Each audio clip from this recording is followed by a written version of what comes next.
네, 안녕하세요. 저는 김예진 변호사고요. 한국의 이민법 전문 변호사입니다. 저희 사무실 우즈벡 통역인인 쿨시드 존님과 함께 한국에서 이나인 비자로 체류 중인 우즈벡 분들에게 필요한 법률 지식을 소개하려고 합니다. 오늘은 이나인 비자로 제조업, 건설업, 농축업에서 일하시는 분들이 E7-4로 비자 변경하는 것에 대해 설명드리겠습니다. E9에서 E7-4로 바꾸시려면 E9 비자로 최소 5년 이상 한국에 체류하며 근로하셔야 합니다. 즉, 성실 근로자로 재입국을 하셔야만 E7-4로 바꾸실 수 있습니다. 형사범, 세금 체납자, 출입국관리법 4회 이상 위반한 사람은 신청을 하실 수 없습니다. 형사범은 벌금형으로 50만 원 이상 받은 사람을 말합니다. 세금 체납자 중에 세금을 다 내신 분은 비자 변경 신청을 하실 수 있습니다. 비자 변경은 일반 쿼터와 별도 쿼터로 나뉩니다. 일반 쿼터는 500명이고 1년에 4번 신청이 가능합니다. 매년 1월 1일, 4월 1일, 7월 1일, 10월 1일에 신청 가능하고 신청 기간은 매번 다른데 보통 3일 정도 줍니다. 별도 쿼터는 고득점자 및 국민고용 창출 우수기업 근로자 합쳐서 200명, 관계부처 추천 300명이고 상시 접수 가능합니다. 다만 한 해 인원이 다 찬 경우에는 내년 초까지 기다려서 신청하여야 합니다. 오늘은 시간 관계상 일반 쿼터에 대해서만 상세하게 설명하도록 하겠습니다. 점수는 총 200점입니다. 우선 연간 소득 점수가 10점 이상으로 총 득점이 52점 이상인 경우, 그리고 미래 기여 가치, 숙련도, 학력, 연령, 한국어 능력이 35점 이상으로 총 득점이 72점 이상인 경우에는 일반 쿼터 신청이 가능합니다. 기본 항목은 최대 90점이고 산업 기여 가치와 미래 기여 가치로 나뉩니다. 산업 기여 가치는 연간 소득, 미래 기여 가치는 숙련도, 학력, 연령, 한국어 능력으로 나뉩니다. 산업 기여 가치 연간 소득 점수는 2,600만 원 이상 10점, 3,000만 원 이상 15점, 3,300만 원 이상 20점입니다. 적어도 연간 소득이 2,600만 원이 넘어야 전체 점수 52점만 넘어도 신청이 가능합니다. 미래 기여 가치는 숙련도, 학력, 연령, 한국어 능력으로 나뉩니다. 숙련도는 자격증 소지와 기량검증 통과로 나뉩니다. 자격증은 기능사 10점, 산업기사 15점, 기사 20점이고 기량검증 통과의 경우 10점입니다. 항목 간 점수 중복 산정은 불가능하고 가장 높은 점수 하나만 산정됩니다. 학력은 학사 10점, 전문학사 10점, 고졸 5점입니다. 항목 간 점수 중복 산정은 불가능하고 가장 높은 점수 하나만 산정됩니다. 국내외 관계없이 취득한 학위가 해당되고 정규과정만 해당합니다. 연령은 24세까지 20점, 25세부터 27세까지 17점, 28세부터 30세까지 14점, 31세부터 33세까지 11점, 34세부터 36세까지 8점, 36세부터 39세까지 5점입니다. 한국어 능력은 최대 20점으로 토픽 2급 또는 사회통합 프로그램 2단계 이상 5점, 토픽 3급 또는 사회통합 프로그램 3단계 이상 10점, 토픽 4급 또는 사회통합 프로그램 4단계 이상 15점, 토픽 5급 또는 사회통합 프로그램 5단계 이상 20점입니다. 선택 항목은 최대 110점이고 근속기간, 보유자산, 최근 10년 이내 국내 관련 분야 근무 경력, 관련 직종 국내 교육 또는 연수 경험, 기타 가점으로 나뉩니다. 근속기간은 같은 업체에서 일한 기간에 따라 연도별로 최대 10점이 부여됩니다. 별도 제출할 서류는 없습니다.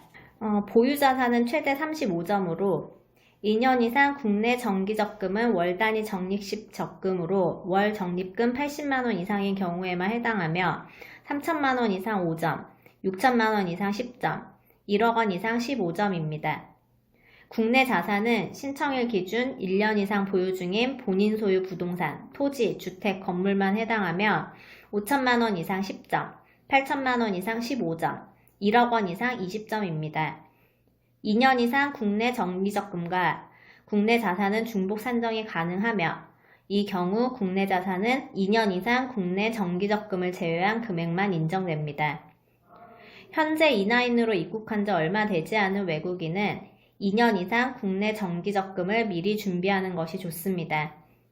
매월 80만원씩 적립하는 경우 최소 3년 2개월 이상이 걸립니다.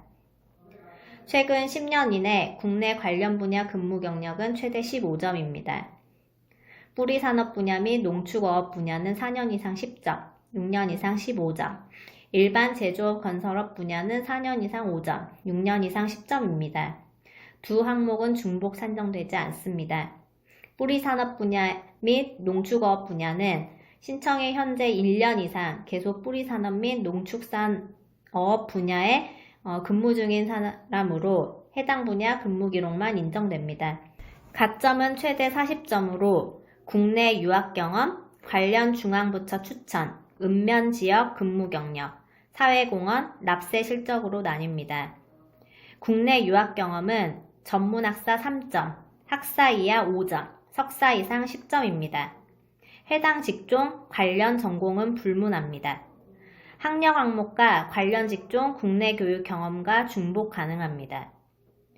관련 중앙부처 추천은 종사 분야 관련 중앙부처 고용 추천에 한해 인정하며 중앙부처회장은 최대 10점의 범위 내에서 점수를 차등하여 추천할 수 있습니다. 읍면지역 근무 경력은 근무처가 20만 이상인 광역시 이상 및 경기도를 제외한 전국 읍면지역에 근무지가 위치해야 인정됩니다. 2년 이상 5점, 3년 이상 7점, 4년 이상 10점입니다. 사회공헌은 표창 최대 5점으로 건당 2점씩 인정되며 국가나 지방자치단체로부터 받는 것만 해당합니다. 자원봉사는 1년 이상 200시간 이상 국내 사회봉사를 해야 인정되며 표창과 접수 합산 불가능합니다. 납세 실적은 300만원 이상이어야 하며 신청일 기준 최근 1년 연간 소득세 납세 실적을 말합니다. 그리고 감점 항목이 있습니다.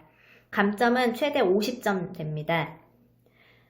출입국관리법 위반의 경우 1회 5점, 2회 10점, 3회 이상 50점 감점됩니다. 기타 국내 법령 위반의 경우 1회 5점, 2회 이상 10점, 3회 이상 50점 감점됩니다. 출입국관리법 위반과 기타 국내 법령 위반 감점은 합산이 가능합니다. E7-4 비자 변경에 관심 있는 분들은 출입국관리법 및 국내 법령을 위반하지 않도록 주의해야겠습니다. 업종, 업체별 허용 인원입니다. 내용이 많아 제조업 기준으로만 설명하겠습니다. 일반 기업의 경우 10명에서 49명까지, 뿌리 기업의 경우 5명에서 9명까지는 E7-4 비자 1명, 일반 기업 50명에서 149명까지, 뿌리 기업 10명에서 29명까지는 E7-4 비자 2명, 일반 기업 150명에서 299명, 뿌리 기업 30명에서 49명까지 E7-4 비자 3명, 일반 기업 300명에서 499명, 뿌리 기업 50에서 99명까지는 E7-4 비자 4명, 일반 기업 500명 이상, 뿌리 기업 100명 이상, E7-4 비자 5명까지 허용이 가능합니다. 다만 회사의 E9 및 E10 외국인 근로자를 고용하고 있는 기업의 경우에는 최소 1명은 허용해줍니다. 쉽게 설명하면 그 일반 기업의 경우에 10명이 되지 않아도 E9이나 E10 외국인 근로자가 있으면은 최소 1명은 허용을 해준다는 얘기입니다. 유의할 것은 F2 비자도 E7-4 인원에 포함이 됩니다. 쉽게 설명하면 E7-4를 1명만 채용할 수 있는 경우인데 이미 F2가 있으면 1명도 채용할 수 없게 됩니다. 지금까지 E7-4에 대해 살펴봤습니다. 내용이 많고 복잡해서 지금까지 설명한 것으로 부족할 수 있지만 열심히 들어주시면